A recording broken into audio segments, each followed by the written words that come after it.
جو ہے 15واں روزہ 15واں روزہ ہے 16-17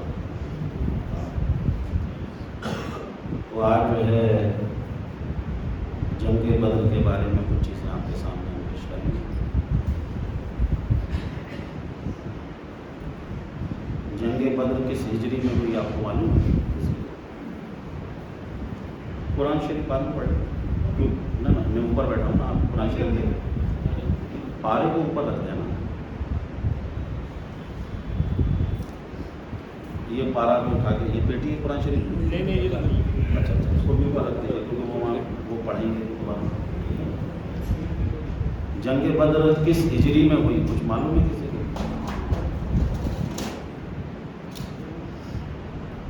چلیے ماشاء اللہ ہمارے شہبہ اللہ نے بتایا 2 ہجری میں، کچھ معلومات ہونی چاہیے۔ ایک صاحب سے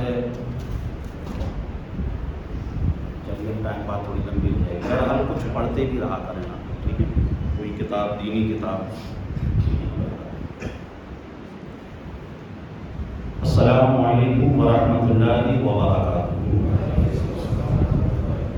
الحمدللہ رب العالمین والعاقبۃ للمتقین والصلاۃ والسلام علی سید المرسلین، اما بعد فاعوذ باللہ من الشیطان الرجیم، بسم اللہ الرحمن الرحیم۔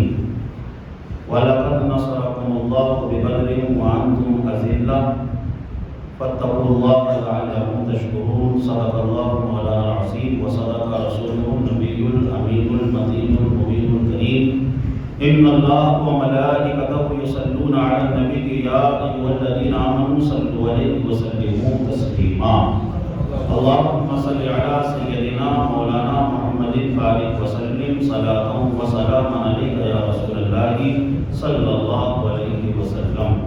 خطبہ مسنونہ کے بعد جس آیت پاک کی تلاوت کی، مولا اس کے حوالے سے مجھے حق پیغام آپ تک پہنچانے کی توفیق عطا فرمائے۔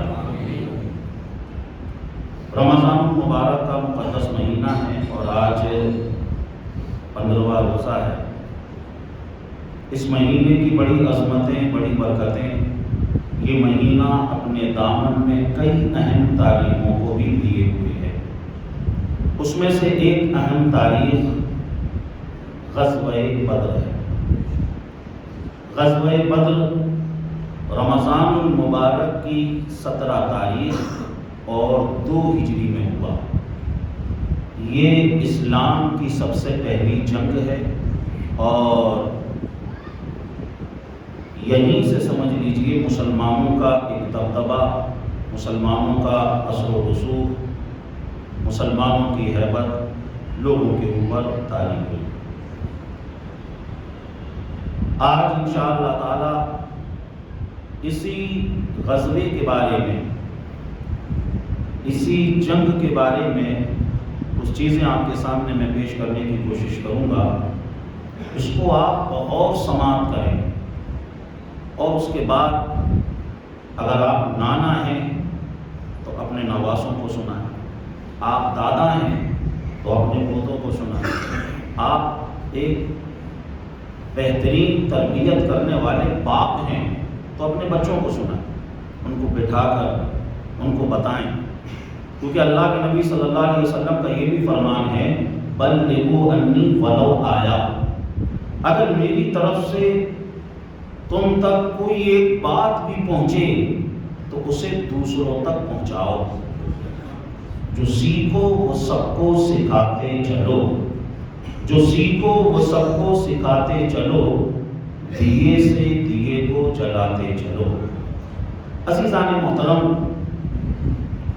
ہمارے آقا صلی اللہ علیہ وسلم نے جب تک نبوت کا اعلان نہیں کیا تھا، لوگ ہمارے آقا صلی اللہ علیہ وسلم کو صادق و امین کہہ کے پکارتے،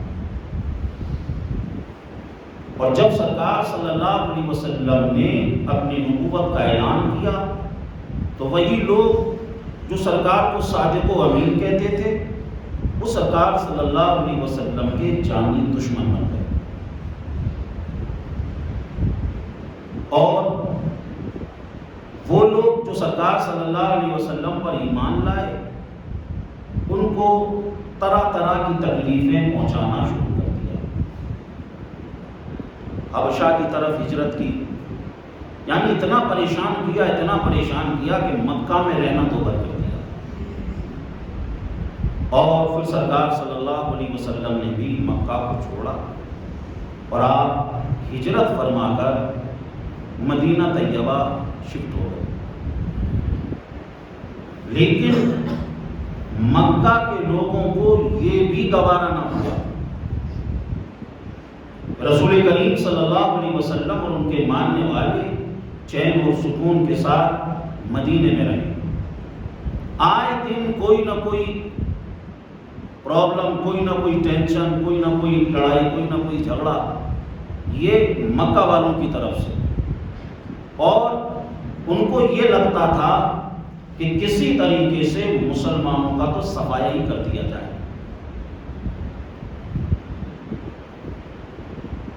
ہمارے آقا صلی اللہ علیہ وسلم کو ہجرت کے ہوئے ابھی سمجھ لیجئے 1 سال اور کچھ مہینے ہوئے.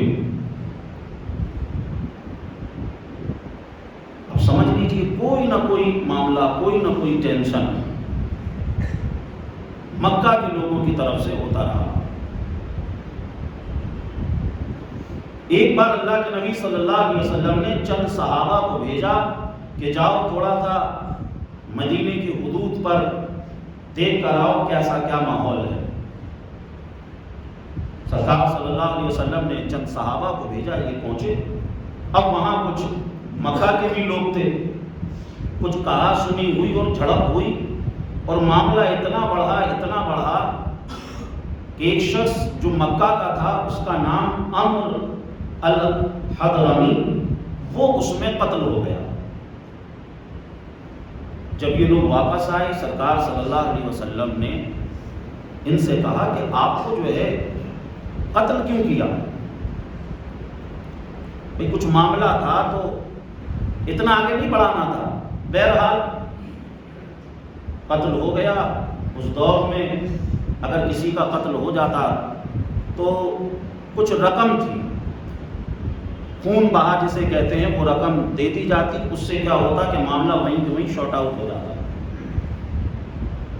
مدینے والوں کی طرف سے وہ مکہ کا جو آدمی عمر جس کا نام تھا، جس کو قتل کر دیا، اس کا خون بہا بھی دے دیا. اس کے بعد کچھ دن اور گزرے. ایک شخص جو مکہ کے سرداروں میں سے تھا، قرظ بن جابر فہری، اس نے کیا کیا، نبی کریم صلی اللہ علیہ وسلم کے کچھ اونٹ چر رہے تھے، ان کو جو ہے اس چرواہے سے جو ہے چھنایا یا کہتے ہیں اس کو ڈکیتی، اور ان کو لے کے چلا گیا. آئے دن کوئی نہ کوئی ٹینشن، کوئی نہ کوئی پنگا مکے والوں کی طرف سے ہوتا رہا. ادھر مکہ کے لوگ اس پلاننگ میں تھے کہ مسلمانوں کو بالکل ختم کر دیا جائے. اب صاحب مسلمانوں کو ختم کریں گے تو اس میں ہتھیاروں کی بھی ضرورت ہے. تو ہتھیار کہاں سے آئیں گے؟ تو میٹنگ بیٹھی کہ ایک قافلہ ملک شام ہم اس نیت سے روانہ کرتے ہیں کہ اس قافلے سے جتنا بھی فائدہ ہوگا، نفع ہوگا، ان سب سے ہم ہتھیار خریدیں گے اور مسلمانوں کو ٹھکانے لگائیں گے. اس پلاننگ کے ساتھ مکہ ایک قافلہ روانہ ہوا اور اس قافلے کا جو امیر بنایا گیا وہ ابو سفیان. اس وقت تک ابو سفیان ایمان نہیں لائے تھے. اور اس قافلے میں سمجھ لیجئے مکہ کے تمام لوگوں نے پیسہ لگایا، تمام لوگوں نے، اور سامان لے کر جو ہے یہ ملک شام روانہ ہو گئے. اور ملک شام سے جب یہ واپس آ رہے تھے تو ملک شام جو راستہ جاتا تھا مکے سے، وہ مدینے کے پاس سے ہو کے جاتا تھا. اور بھی راستہ تھا لیکن وہ لانگ روٹ تھا، لیکن شارٹ روٹ جو ہے مکے سے ملک شام جانے کے لیے وہ وہی تھا جو مدینے سے ہو کے جاتا تھا. اب جو ہے اس وجہ سے کیا ہے کہ مکے کے لوگ تھوڑا سا دبکے بھی رہتے تھے، کیونکہ روایتوں سے پتہ چلتا ہے کہ حضرت سعد بن معاذ رضی اللہ تعالیٰ عنہ جب مکہ پہنچے اور کعبے کا طواف کر رہے تھے تو ابو جہل نے کہا کہ اگر میرا بس چلتا تو میں تمہیں قتل کر دیتا، تم یہاں سے اپنے پیروں پہ چل کے واپس نہیں جاتے، کیونکہ وہ لوگ جو ہمارے دین سے پھر گئے، تم نے ان لوگوں کو اپنے علاقے میں پناہ دے دی ہے، مدینے میں تم نے ہمارے دشمنوں کو پناہ دی ہوئی ہے اور ہم تمہیں یہاں طواف کرنے میں۔ تو حضرت سعد بن معاذ رضی اللہ تعالیٰ نے فرمایا، ابو جہل سے کہا کہ اگر تم نے مجھے قتل کر دیا تو آگے سوچا ہے تمہارا کیا ہوگا؟ تمہارے بچے بھوکے مر جائیں گے، اس لیے کہ جو بھی قافلہ مکے کا ملک شام سے تجارت کر کے لوٹتا ہے تو وہ مدینے ہو کے جاتا ہے، تمہارے کسی قافلے کا بچنا بہت مشکل ہو جائے گا۔ جیسے ابو جہل نے سنا تو پھر باتیں بناتا ہوا کہنے لگا اگر تم امیہ بن خلف کے مہمان ہو اس لیے میں تمہیں چھوڑ رہا ہوں۔ امیہ یہ بھی مکہ کے سرداروں میں سے ایک تھا کہ اس کے مہمان ہو اس لیے میں چھوڑ رہا ہوں۔ تو بہرحال کوئی نہ کوئی پنگا لگا رہتا۔ ابھی جو قافلہ جو ابو سفیان لے کر آ رہے تھے، مسلمانوں کو پتا چلا کہ اس قافلے میں جو بھی پیسہ لگا ہے وہ اس نیت سے لگا ہے اور یہ تمام کا تمام پیسہ مسلمانوں کے خلاف استعمال ہوگا، ان سے ہتھیار خریدے جائیں گے اور مسلمانوں کو جو ہے ٹھکانے لگایا جائے گا، ان کی لینگویج میں کہہ لیں تو اس لیے جو ہے اس قافلے کا گھراؤ کیا جائے۔ اب دیکھیے اگر کسی ملک کا کسی ملک سے پنگا چل رہا ہو، لڑائی چل رہی ہو، جنگ چل رہی ہو، تو بتاؤ وہ ملک زمینی راستوں کو اس کے لیے استعمال کرنے کی اجازت دے گا؟ آسمانی راستوں کو اس کو استعمال کرنے کی اجازت دے گا؟ نہیں دے گا۔ اگر وہ اس کے حدود میں گھسے گا تو پھر سمجھ لیجیے اس پر وہ اٹیک کرے گا۔ تو آقا کریم صلی اللہ تعالیٰ علیہ وسلم نے اپنے تمام صحابہ کو بٹھایا اور کہا کہ ایسی ایسی بات ہے۔ تو صحابہ کرام رضوان اللہ تعالیٰ علیہ مجمعین نے کہا ٹھیک ہے چلیں۔ سرکار صلی اللہ تعالیٰ علیہ وسلم نے 313 صحابہ کو لیا اور چلنے لگے۔ اب جیسے ہی نکل رہے تھے تو مدینے کے یہودیوں نے کہا کہ تمہارے پاس نہ تو کھانے کو کچھ ہے، تمہارے پاس نہ پہننے کو کپڑے ہیں، اور تم اس دور کا سمجھ لیجیے سپر پاور یہ تھا اس علاقے کا کہ اس سپر پاور سے تم لڑنے جا رہے ہو، اس کا تم گھراؤ کرنے جا رہے ہو۔ مسلمانوں تم کس حیثیت سے جا رہے ہو؟ تمہارے پاس 8 تلواریں ہیں جن کے کسی کا نوک ٹوٹی ہوئی ہے، کسی کا دستہ ٹوٹا ہوا ہے، تمہارے پاس 1-2 گھوڑے ہیں، 70 اونٹ ہیں، ان کے پاس جو سامان آ رہا ہے وہ سامان ہی 1000 اونٹوں پہ لگا ہوا ہے، تم کیسے مقابلہ کرو گے؟ تو مسلمانوں نے کہا نہ طاعت پر نہ تقوی پر نہ زہد و اتقا پر ہے، نہ طاعت پر نہ تقوی پر نہ زہد و اتقا پر ہے، ہمارا ناز جو کچھ ہے محمد مصطفیٰ پر ہے۔ اور تیری مرضی پہ مر مٹنا شہادت اس کو کہتے ہیں، تیری مرضی پہ مر مٹنا شہادت اس کو کہتے ہیں، تیرے کوچے میں ہونا دفن جنت اس کو کہتے ہیں۔ کہا کہ ہمارا جو کچھ ناز ہے وہ رسول اللہ پر ہے، اور کسی کے ہاتھ میں تلوار وہ تو آٹ گئی تھی، ورنہ لوگوں نے ڈنڈے لے لیے، لبنیاں لے لی اور نکل گئے۔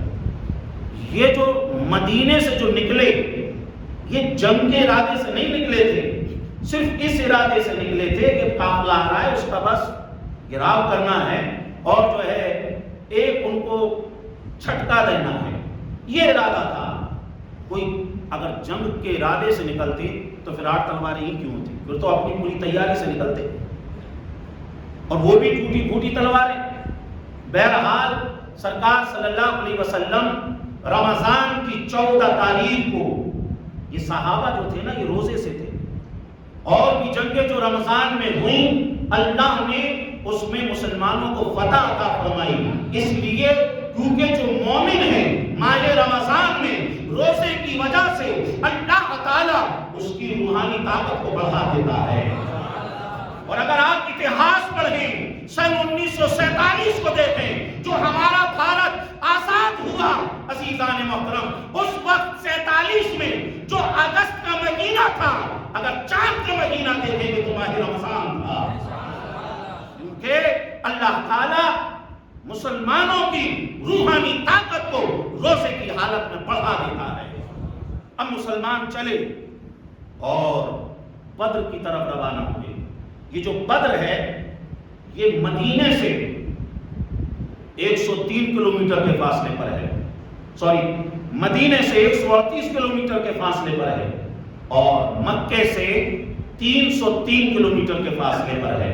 آقا کریم صلی اللہ تعالیٰ علیہ وسلم روانہ ہوئے، اور اس کے بعد ابو سفیان جو قافلہ لے کر آ رہے تھے، کسی طریقے سے ابو سفیان کو پتہ چل گیا کہ مسلمان اس طریقے سے اس ارادے سے مدینے سے نکل چکے ہیں۔ اب ابو سفیان بڑے چالاک، ابو سفیان بڑے ہوشیار، ابو سفیان نے کیا کیا، ایک شخص زمزم غفاری جس کا نام تھا اسے روانہ کر دیا، جاؤ تم مکہ جاؤ اور اس طریقے سے خبر دو کہ تمہارا جو قافلہ ہے مسلمانوں نے اس کو لوٹنے کا ارادہ کیا ہے، اس لیے جتنی جلدی ہو سکے تم مدینے سے نکلو اور کیل کانٹے کے ساتھ لیس ہو کر نکلو۔ عزیزان محترم، زمزم غفاری نے گھوڑا دوڑایا اور وہ دوڑاتے دوڑاتے جیسے ہی مکہ کے اندر پہنچا، اس وقت کا سمجھ لیجیے ایک اصول تھا، ایک دستور تھا، اگر کوئی اہم خبر دینا ہوتی تو وہ جو خبر دینے والا ہوتا نا وہ اپنے کپڑوں کو پھاڑ دیتا، اور وہ کیا کرتا، وہ جس سواری پر ہوتا اس کے کانوں کو کاٹ دیتا، اس کی ناک کو کاٹ دیتا۔ عزیزان محترم، اور اسی کے ساتھ ساتھ زمزم غفاری مکے میں پہنچا اور اس نے اعلان کرنا شروع کر دیا، اللتیمہ اللتیمہ اللتیمہ اللتیمہ الغوث الغوث الغوث۔ اس طریقے سے اس نے جب نعرے لگائے تو مکہ کے سارے چودھری، مکہ کے سارے سرداران قریش وہ سارے جمع ہو گئے اور زمزم غفاری سے پوچھنے لگے کیا بات ہے، کیا معاملہ ہے؟ کہا کہ غضب ہو گیا، غضب ہو گیا۔ کہا کہ کیا ہوا؟ کہا کہ وہ جو قافلہ تمہارا ملک شام سے آ رہا تھا نا، جس میں مکے کے ہر ایک فرد کا پیسہ لگا ہوا تھا، مکہ کے ہر ایک آدمی کا پیسہ لگا ہوا تھا، ہر ایک خاندان کا پیسہ لگا ہوا تھا، اس قافلے کو مسلمانوں نے لوٹنے کا پلان کر دیا ہے، اس قافلے کا گھراؤ کر دیا ہے، اس لیے جتنی جلدی ہو سکے یہاں سے نکلو اور اپنے سامان کو بچانے کی کوشش کرو، اپنے قافلے کو بچانے کی کوشش کرو۔ عزیزان محترم، معاملہ بڑا حساس تھا کیونکہ اس قافلے کے اندر کسی ایک قبیلے کا پیسہ نہیں، کسی ایک فرد کا پیسہ نہیں، سارے کے سارے مکہ والوں کا پیسہ لگا ہوا۔ جلدی سے تیاریاں شروع کر دی عزیزان محترم، اور اس کے بعد تیر کانٹے سے لیس ہو کر 1000 کے آس پاس بلکہ اس سے زیادہ لوگ جو ہے مکے سے نکلے، اور یہ جو قافلہ چلا یہ قافلہ ابو جہل کی صدارت میں تھا، چلنے لگا، اور اس کے بعد 3 دن کا سفر طے کر دیا۔ 3 دن کا سفر طے کرنے کے بعد کافی دور تک یہ قافلہ مکہ سے نکل آیا۔ اب اس کے بعد جو ہے ابو سفیان بڑے چالاک تھے، ان کو پتا چل گیا تھا کہ مسلمان آ رہے ہیں، اس لیے انہوں نے اپنے راستے کو تبدیل کر دیا، اور اس کے بعد سمندر کے کنارے کنارے کنارے کنارے یہ اپنے قافلے کو لے کر چلے۔ عزیزان محترم، 3 دن گزر چکے تھے، یہ قافلہ کافی دور نکل چکا تھا، یعنی مسلمانوں کی پکڑ سے باہر نکل چکا تھا۔ اب ابو سفیان نے کیا کیا، پھر ایک شخص کو روانہ کیا کہ گھبرانے کی ضرورت نہیں ہے، پریشان ہونے کی ضرورت نہیں ہے، ہم مسلمانوں کے چنگل سے باہر ہیں، ہم خطرے سے باہر ہیں، ہم نے سارا کا سارا سامان لے کر پہنچنے والا ہوں مکہ۔ عزیزان محترم، جیسے ہی یہ قاصد پہنچا تو عتبہ ایک شخص تھا، عتبہ یہ بھی سرداران قریش میں سے تھا۔ عتبہ نے کہا ابو جہل اب تو اپنا سارا کا سارا سامان خیریت سے آ رہا ہے، لہٰذا اب ہم ایسا کرتے ہیں، جس ارادے سے ہم نکلے تھے اب وہ تو ہے ہی نہیں، لہٰذا ہم واپس چلتے ہیں، خون خرابے سے کچھ ہونے والا نہیں، خون خرابے سے کوئی فائدہ نہیں، کیونکہ جو ہمارا مقصد تھا وہ مقصد ہمارا پورا ہو چکا ہے، ہمارا سامان خیریت سے آ رہا ہے، ہمارا قافلہ خیریت سے آ رہا ہے، خطرے کی کوئی بات نہیں ہے۔ ابو جہل نے تانا مارتے ہوئے کہا عتبہ لگ رہا ہے تم ڈر گئے ہو، لگ رہا ہے تم ڈر گئے ہو۔ عتبہ مجھے ایسا لگ رہا ہے تمہارا بیٹا حذیفہ مسلمان ہو گیا ہے، تم بیٹے کے خلاف لڑنا نہیں چاہتے، تم بیٹے کے خلاف جنگ نہیں کرنا چاہتے۔ عزیزان محترم کہا کہ ہم چلیں گے اور مسلمانوں کو سبق سکھائیں گے۔ عزیزان محترم، عزیزان محترم، اور اسی کے ساتھ ساتھ وہ جو جس شخص کا انتقال پر قتل ہو گیا تھا عمرو الحضرمی، اس کے جو خاندان کے لوگ تھے، اس کے جو ملنے جلنے والے لوگ تھے، وہ بھی کہہ رہے تھے، کیا کہہ رہے تھے کہ بدلہ لے کر رہیں گے، بدلہ لیا جائے گا۔ عزیزان محترم عتبہ بڑا سمجھدار تھا، مشرک تھا لیکن سمجھدار تھا۔ اس نے کہا ابو جہل یہ تو کل بدر کے میدان میں پہنچ کر ہی بتائیں گے کہ بزدل کون ہے، کون ڈرپوک ہے، کون ڈر گیا۔ عزیزان محترم یہ لوگ بھی چلتے رہے۔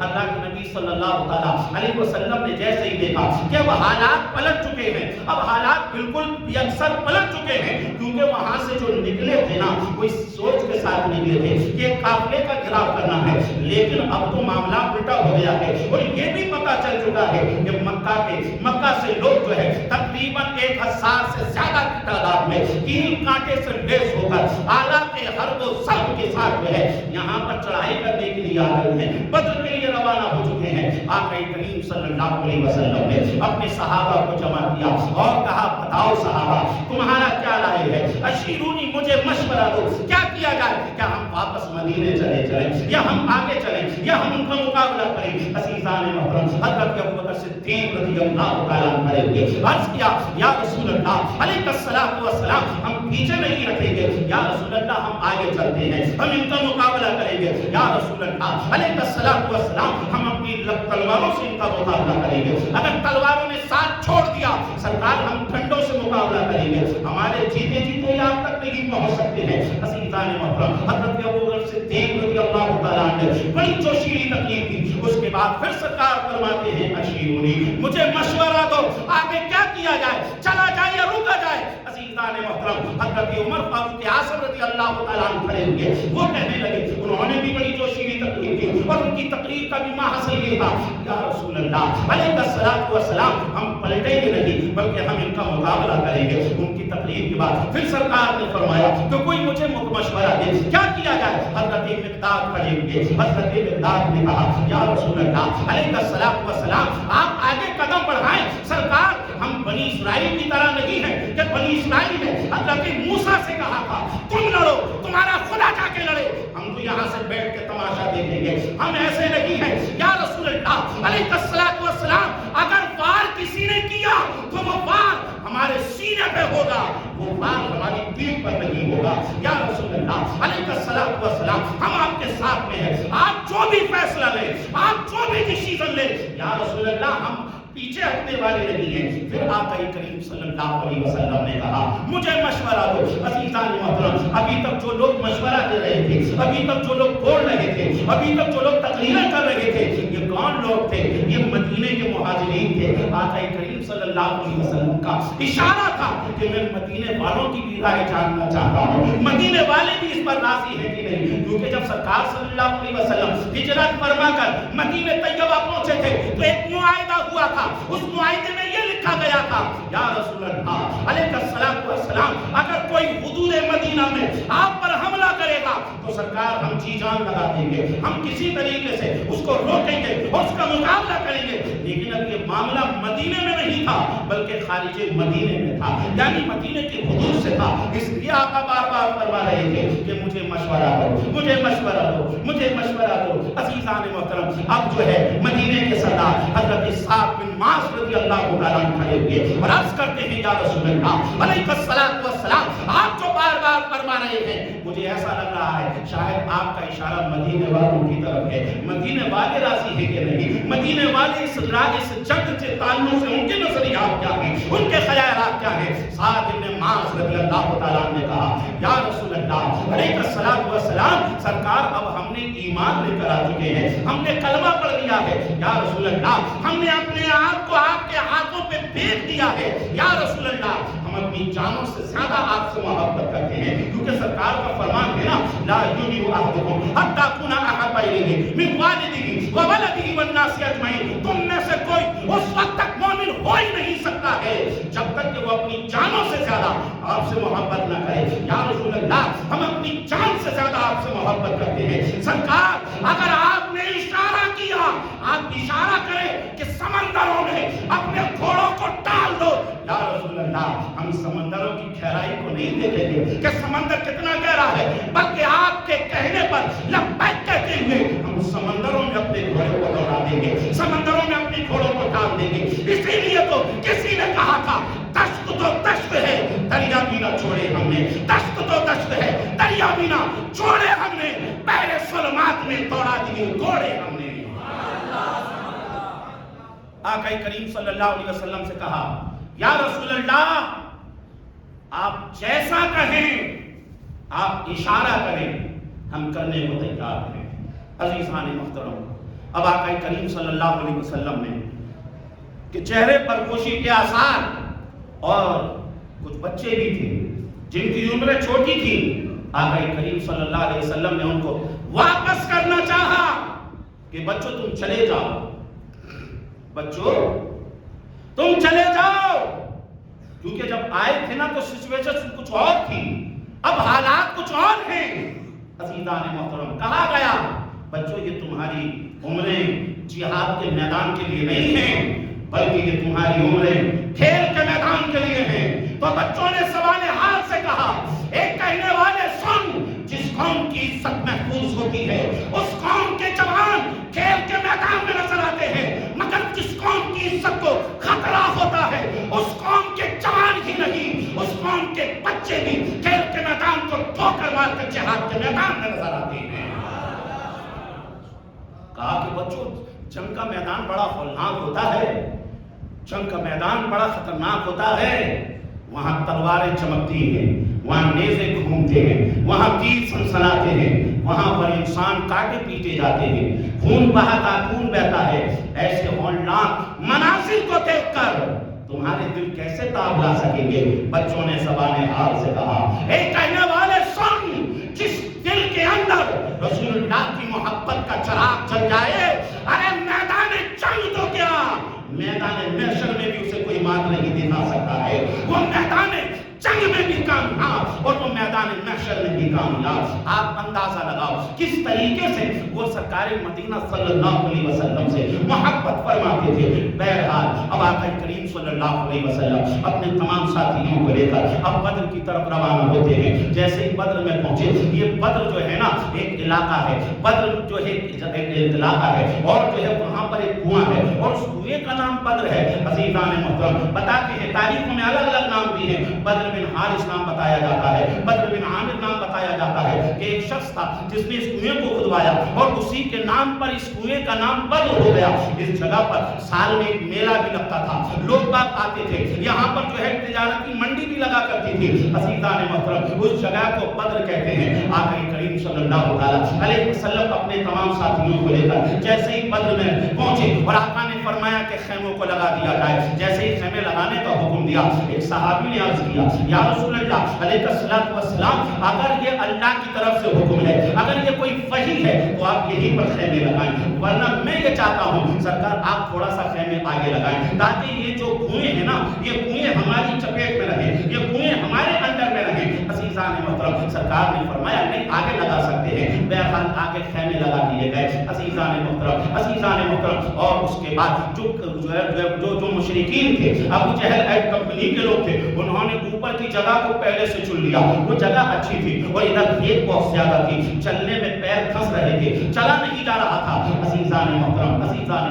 آقا کریم صلی اللہ علیہ وسلم دعا فرما رہے ہیں اور کہہ رہے ہیں، مولا تو اس میدان میں مسلمانوں کی رات کرنا، مولا تو اس میدان میں مسلمانوں کو کامیابی عطا فرما، مولا تو اس میدان میں مسلمانوں کی نصرت فرما۔ عزیزان محترم، سرکار دعا فرما رہے ہیں، اللہ تعالیٰ کی طرف سے سمجھ لیجیے بارش ہو جاتی ہے، یہ مسلمانوں کے لیے پہلی مدد تھی آسمان سے، پہلی مدد تھی اللہ کی طرف سے۔ اس پانی نے کیا کیا، وہ جو ریت تھی نا جس میں مسلمانوں کے پیر کپ رہے تھے، سمجھ لیجیے اب وہ ریت اچھی طریقے سے جم جاتی ہے، اب سمجھ لیجیے پیر نہیں کپ رہے ہیں، اور پانی بھی وہ جو کنویں تھے، وہ جو گڈھے تھے جن کو مسلمان مسلمانوں نے سمجھ لیجیے گھیر لیا تھا، اس میں آگے پانی بھی بھر جاتا ہے۔ عزیزان محترم، اور کچھ جگہ پر جو اچھی تھی وہ کیچڑ ہونے کی وجہ سے وہاں پر پیر پھسلنے لگ جاتے ہیں، وہاں پر پیر جو ہے سمجھ لیجیے پیر جمتے نہیں ہیں۔ عزیزان محترم، اب پانی کس کے پاس تھا؟ پانی رسول اللہ کے پاس تھا۔ پانی کس کے پاس تھا؟ پانی مسلمانوں کے پاس تھا۔ مسلمانوں کی پلاننگ یہ تھی اگر کوئی بھی آئے گا تو اسے پانی نہیں دیا جائے گا، اس کا پانی روک دیا جائے گا۔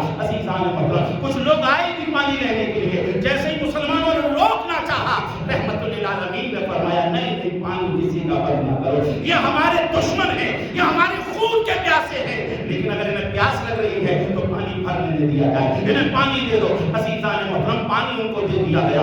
عزیزان محترم، آقا کریم صلی اللہ علیہ وسلم بڑے فکر مند، کیونکہ جو ہے بظاہر جو ہے 313 تھے، آپ دیکھیے صرف ایک گھوڑا یا 2 گھوڑے تھے، 70 اونٹ تھے، اور اسی کے ساتھ ساتھ تلواریں بھی صحیح نہیں تھی، حالانکہ ہر وہ سب ان کے پاس نہیں تھے۔ سرکار صلی اللہ علیہ وسلم بڑی دعا فرما رہے ہیں، بڑی دعا کر رہے ہیں، مولا تو مسلمانوں کی مدد فرما، مسلمانوں کی مدد فرما۔ اب مسلمانوں نے کیا کیا؟ وہاں پر ایک چھوٹا سا چھپڑ بنا دیا، ایک چھوٹا سا چھپڑ ڈال دیا، کہا کہ یا رسول اللہ علیہ السلام آپ اس میں آرام فرماؤ، آپ اس میں رہیں۔ عزیزان محترم، اللہ کے نبی صلی اللہ علیہ وسلم خوب دعائیں کر رہے ہیں، جیسے ہی رات کا وقت ہوتا ہے اب آقا نے اور دعائیں کی۔ حضرت ابو بکر کہہ رہے ہیں حسبک یا رسول اللہ، لیکن سرکار فرما رہے یا حیو یا قیوم، مولا تو مسلمانوں کی مدد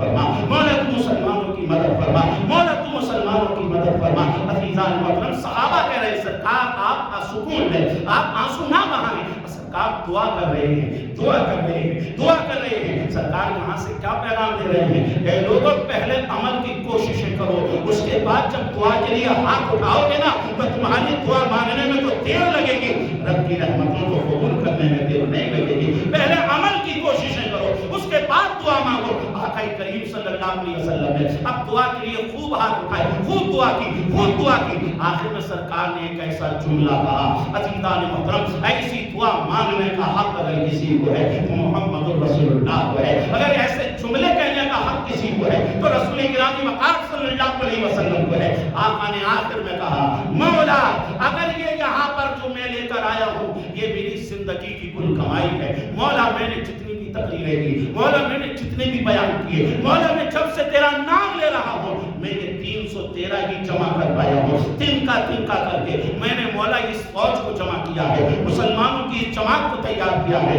مولا اگر یہ اس میدان میں ہار گئے نا، اگر اس میدان میں یہ ہار گئے تو پھر مولا تو بھی سن لے، لن توبت ابدا ان تو لکھا سے اصحابہ لن توبت ابدا۔ اے مولا اگر یہ 313 اس میدان میں ہار گئے تو مولا تو بھی سن لے، صبح قیامت تک تجھے بھی رب کہنے والا کوئی پیدا نہیں ہوگا، تیری بارگاہ میں سجدہ کرنے والا بھی کوئی پیدا نہ ہوگا۔ اس لیے مولا تو ان کو فتح و نصرت عطا فرما۔ گویا کہ آقا کریم صلی اللہ علیہ وسلم نے اپنے اس جملے سے یہ بھی بیان کر دیا تھا نہ ہندوستان میں مسلمان ہوں گے، نہ گوالیر میں مسلمان ہوں گے، نہ موٹی مسجد میں رمضان المبارک کے مہینے میں 15ویں روزے پر جمعے کے دن مولا نہ تیرا نام لیا جا رہا ہوگا، نہ تیرا روزہ رکھا جا رہا ہوگا، نہ تجھے سجدہ کیا جا رہا ہوگا۔ مولا اس جماعت کو تو کامیابی عطا فرما دے۔ اور جب سرکار نے اس طریقے سے دعا فرمائی، عزیزان محترم، اللہ نے وعدہ فرما دیا اے حبیب ہم فرشتوں کی جماعت تمہاری مدد کے لیے بھیج رہے ہیں۔ اللہ نے فرشتوں کی مدد کا سرکار صلی اللہ علیہ وسلم کو اشارہ دیا، آقا کریم صلی اللہ علیہ وسلم خوش ہو جاتے ہیں اور سرکار پھر میدان میں ہے۔ ایک روایت میں یہ ہے کہ اسی دن سرکار نے یہ بتایا، اور ایک روایت میں یہ ہے کہ ایک دن پہلے رات میں سرکار نے بتایا۔ آقا کریم صلی اللہ علیہ وسلم میدان میں پہنچے اور کہا مسلمانوں مبارک ہو، اللہ کی طرف سے فتح کا اعلان ہو چکا ہے، اللہ کی طرف سے مدد آ چکی ہے۔ آقا نے فرمایا یہ جگہ دیکھ رہے ہو نا، اس جگہ پر ابو جہل مار جائے گا، اور آگے سرکار بڑھے اور فرمایا یہ جگہ دیکھ رہے ہو نا، امیہ بن خلف یہاں مارا جائے گا، اور آگے بڑھے سرکار کہا کہ عتبہ یہاں مارا جائے گا، اور آگے بڑھے سرکار شیبہ یہاں پہ مارا جائے گا، اور آگے بڑھے سرکار ولید یہاں پہ مارا جائے گا، اور آگے بڑھے سرکار کہا کہ بڑے بڑے سرداران قریش ہیں وہ ان جگہوں پہ مارے جائیں گے۔